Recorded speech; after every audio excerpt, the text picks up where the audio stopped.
حضرت سلیمان فارسی ایک دن ایک درخت کے نیچے کھڑے تھے. آپ نے درخت کی شاخ کو پکڑ کے جنبش دی، حرکت کی.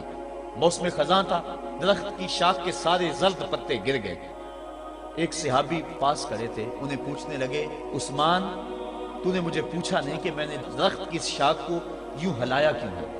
انہوں نے کہا اچھا پھر آپ بتا دیں کہ آپ نے درخت کی شاخ کو یوں کیوں ہلایا ہے. کہا سنو پھر، ایک دن میں اور چند صحابہ حضور کے ساتھ جا رہے تھے، رستے میں ایک درخت آیا، اس کے نیچے حضور کھڑے ہوئے. حضور نے اس طرح درخت کی شاخ کو پکڑ کے ہلایا، یوں پتے جھڑ گئے. ہم اس منظر کو دیکھتے رہے. حضور علیہ السلام نے فرمایا سلمان فارسی تو نے مجھے پوچھا نہیں کہ میں نے اس درخت کی شاخ کو یوں کیوں ہلایا ہے؟ تو میں نے عرض کی حضور آپ بتا دیں کہ آپ نے کیوں ہلایا ہے. فرمایا سلمان جس طرح اس درخت کی شاخ کو ہلایا گیا اور سارے پتے جھڑ گئے، جب کوئی بندہ سجدے میں سر رکھتا ہے، نماز پڑھتا ہے، اس کے سارے گناہ دھل جاتے ہیں اور وہ پاک اور صاف ہو جاتا ہے. ایک دن فرمایا صحابہ اگر کوئی بندہ اس کے گھر کے سامنے سے نہر گزرتی ہے اور وہ دن میں 5 مرتبہ اس نہر کے اندر غسل کرے تو بتاؤ اس کے بدن کے اوپر کوئی میل کچیل رہ جائے گا؟ عرض کی نہیں. فرمایا اس طرح جو 5 نمازیں پڑھتا ہے اس کے بدن کے اوپر گناہوں کا میل نہیں رہتا.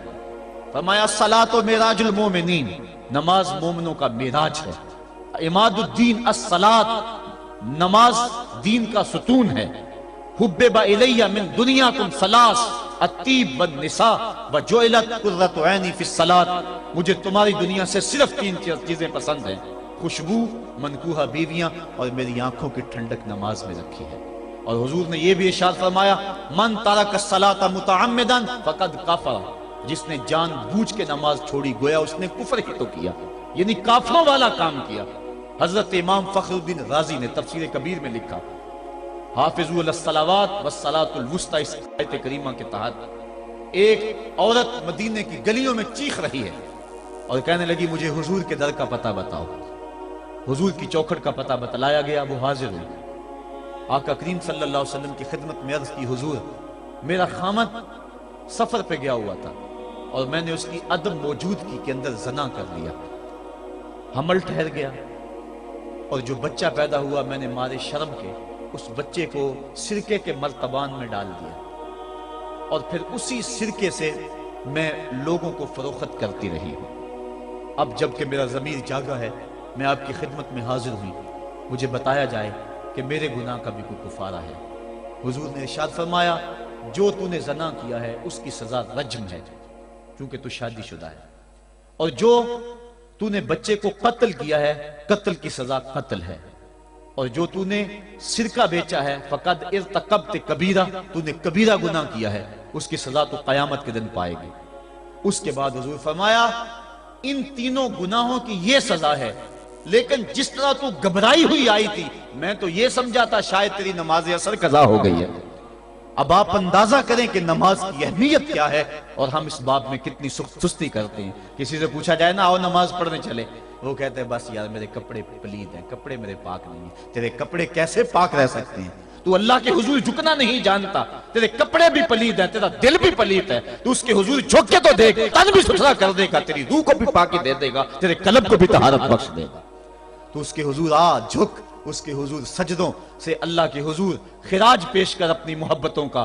جب بندہ سجدے میں سر رکھتا ہے اللہ فرشتوں میں فخر کرتا ہے میرے بندے کو دیکھو نا بالآخر میرے حضور ہی جھکا ہے نا، کتنے گناہ کیے اس نے، کتنے جرم کیے اس نے، لیکن بالآخر میرے حضور آیا اور اپنے گناہوں کی معافی مانگتا ہے. فرشتوں گواہ ہو جاؤ میں نے اپنے اس بندے کی مغفرت فرما دی.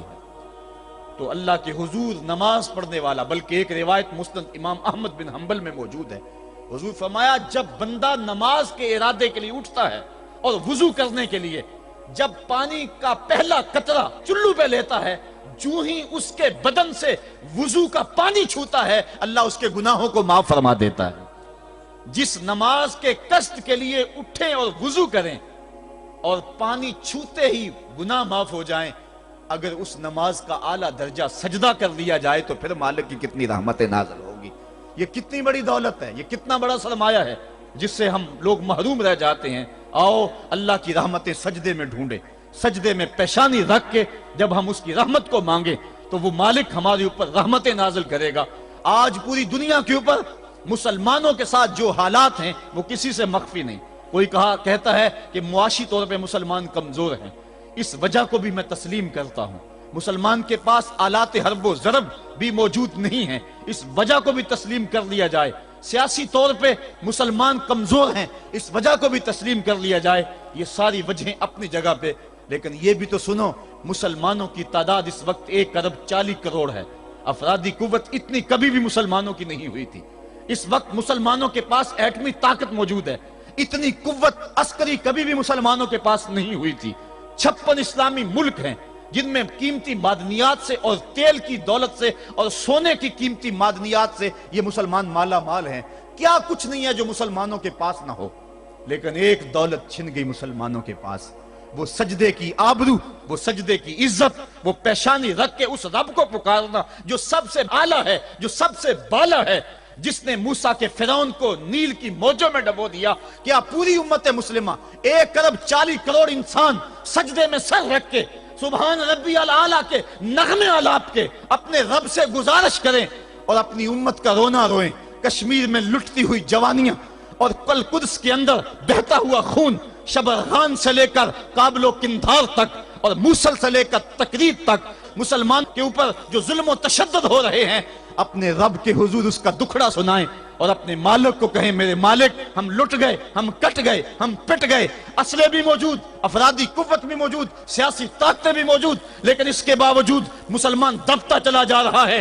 اسی کشتی کو ہے خوف تلاطم صدحیف منہ موڑ دیے تھے جس نے بڑھتے ہوئے طوفانوں کے، جو 300 ہو کر جرت اور وہ طاقت اور وہ عظیمت کی داستانیں رقم کرتے ہیں کہ مالک تو بھی اس دن کو یوم فرقان کہہ کے پکارتا ہے. آج وہ امت بیچ منجدار کے اس امت کی کشتی ہچکولے کھا رہی ہے. ہماری فریاد، ہمارا استغاثہ تیرے سے ہے میرے مالک، ہمارا کھویا ہوا وقار بحال کر دے اور اس امت کو اس مرتبہ کمال تک پہنچا دے جس مرتبہ کمال تک یہ امت پہلے پہنچی تھی، اور ان کا کھویا ہوا وقار بحال کر دیا جائے. آج بھی ہم اگر سجدوں سے اپنے رب کو منا لیں اور وہ روٹھا ہوا رب آج بھی ہماری مدد کے لیے آ جائے تو پھر کوئی قوت، کوئی طاقت ہمیں نہیں لتاڑ سکتی. آئیے ہم سجدے سے اپنے مالک، اپنے خالق اور اپنے رازق کے حضور اپنی محبتوں اور اپنی الفتوں کا خراج پیش کریں. نماز ایک ایسی عبادت ہے جس کا حکم قرآن میں 750 مرتبہ کے قریب دیا گیا. اور ایک آخری بات عرض کر کے اپنے موضوع کو سمیٹنا چاہوں گا. میرے اور آپ کے آقا مولا حضور نبی رحمت صلی اللہ علیہ وسلم پر جب وقت آخر آیا تو آخری وصیتیں جو حضور نے اپنی زندگی میں کی وہ کیا تھی؟ 2 وصیتیں تھی حضور کی آخری. جب حضور ایام مرض میں تھے اور آخری وصیتیں، اس کے بعد حضور نے کوئی کلام نہیں کیا، وہ یہی تھا الصلاۃ الصلاۃ الصلاۃ الصلاۃ. لوگوں میں تمہیں نماز کی تاکید کرتا ہوں، میں نماز کی تاکید کرتا ہوں. اور دوسرا فرمایا جو تمہاری ملک میں تمہارے غلام اور تمہاری لونڈیاں ہیں ان کے ساتھ حسن سلوک کی تاکید کرتا ہوں. یہ آخری 2 باتیں تھی جو حضور نے ارشاد کی.